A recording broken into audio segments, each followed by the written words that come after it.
Hi everybody and welcome to Cut the Kibble. If you're new to my channel, I have been home cooking for 12 years. And today I'm going to be making a pork roast. But I've started something new. I have a newsletter that will be going out maybe on a weekly basis, see how my time goes. And this particular recipe will be in the newsletter with all the measurements. So you could just listen here and then subscribe to my newsletter and you'll get the whole recipe. So put in the comments of this video your email address and I will send you the link. That's the only way I know how to do it. So I want to say, I'm not a vet, okay? You can go to your vet and see what they think about home cooking. I think maybe 60–70% of vets will say no, but you know what? 12 years ago, this little girl was vomiting 4 times a day on my rugs, and I was at wit's ends. And I went to a vet. I didn't know what they were, going to say, and she said, "Home cook for your dog." I thought she was crazy, so I started doing that. And my recipes started out with a book that my vet said that she used, but it has evolved over the years because canine nutrition is something new, and it's evolving as well.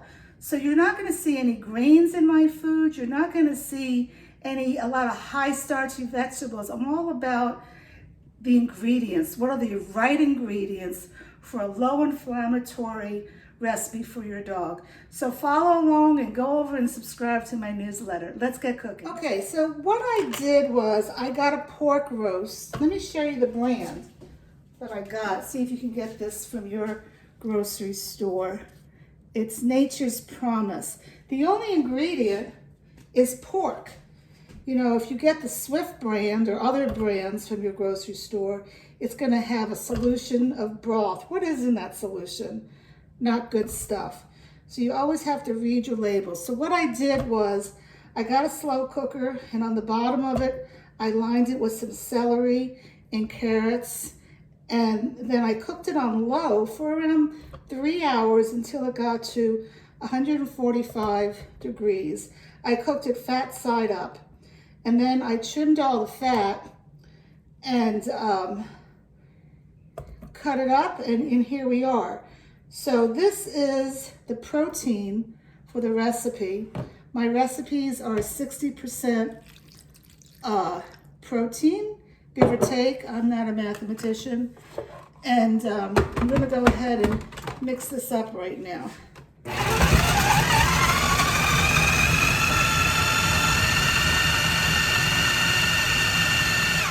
People have asked about my food processor. This is a KitchenAid. I think it's like a 12 or 14 cup. You don't want to get anything smaller than a 12 cup, or you're going to be doing a lot of emptying it and putting it in some more. Okay, so now let me get my spatula here.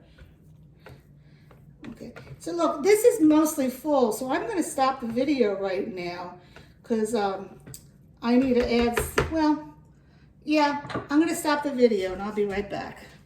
Okay, so now to this empty food processor, I'm going to be putting in blueberries and zucchini, butternut squash, red cabbage, shiitake mushrooms, pinto beans, cauliflower, asparagus, and there was some garlic and ginger that I sauteed with the red cabbage.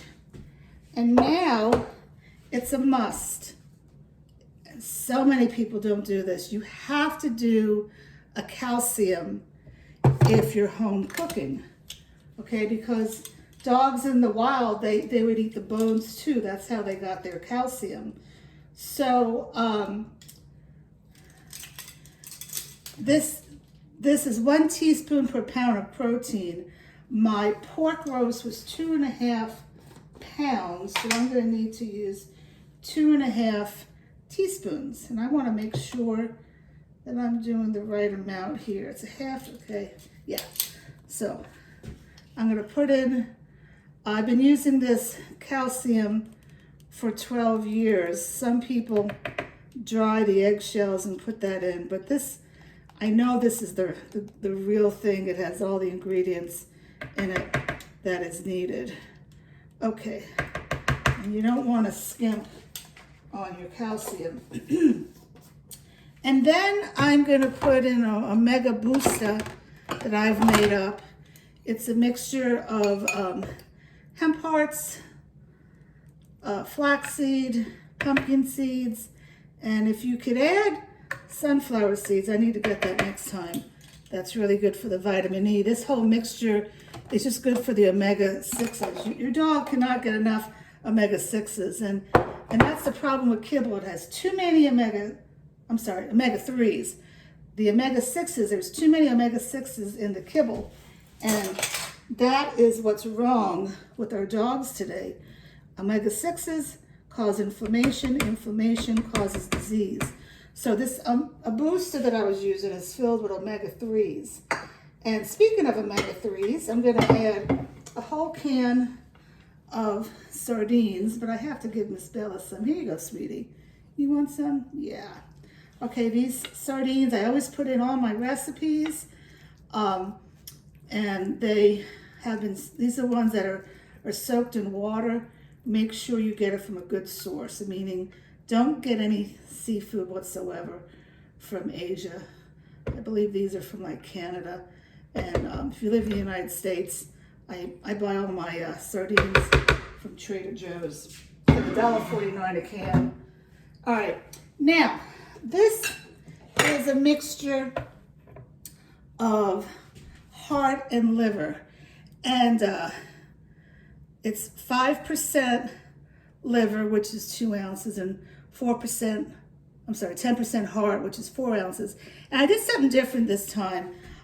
Instead of putting the whole amount in the food processor, I went ahead and I have a baby food processor, and I put it in that, because putting the heart in this big food processor, it doesn't mix up very well. And that's the whole thing about using your food processor.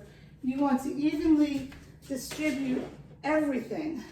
So now I'm going to put some of the pork on top, just because I don't want the calcium and the Omega Booster to go on the cover of this, you know, when it pops up.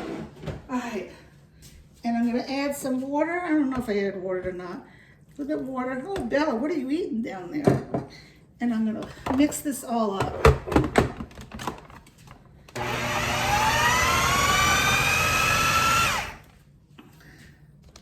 All right, let me go ahead and mix it up with the big bowl, and I'll show you how I portion it out.